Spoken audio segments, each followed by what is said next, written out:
శ్రీమతే రామానుజన్మ అందరికీ దాసోహమండి. ఈరోజు ధనుర్మాసంలో 13వ రోజు. ఈరోజు పాసురంలో కృష్ణ పరమాత్మని శ్రీరాముణ్ణి ఇద్దరినీ కూడా కీర్తిస్తోంది గోదాదేవి. కృష్ణుడు చేసిన బకాసుర వధిని, శ్రీరాముడు చేసిన రావణ సంహారాన్ని కూడా ప్రస్తావిస్తున్నారు. బకము అంటే కొంగ. కొంగ రూపంలో వచ్చాడు కదండి అసురుడు. ఆయన నోటిని చీల్చి ఎంత సులువుగా సంహరించేశాడో 10 తలల రావణాసురుణ్ణి కూడా అంతే సులువుగా గిల్లి పారేశాడు అని చెప్తున్నారు. మరి కొంగ దంభానికి గుర్తు, రావణాసురుడు అహంకారానికి ప్రతీక. ఈ దంభము అహంకారం ఏం చేస్తాయండి?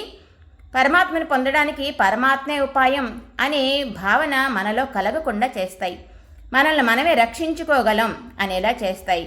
మనలో ఉండే ఈ దంభాన్ని, అహంకారాన్ని పరమాత్మే పోగొట్టి తనను పొందడానికి తానే ఉపాయం అనే విశ్వాసాన్ని మనకి కలుగజేస్తాడు పరమాత్మ. అటువంటి స్వామి గుణాల్ని, లీలల్ని తలుచుకుని నువ్వు ఏకాంతంగా అనుభవిస్తున్నావా?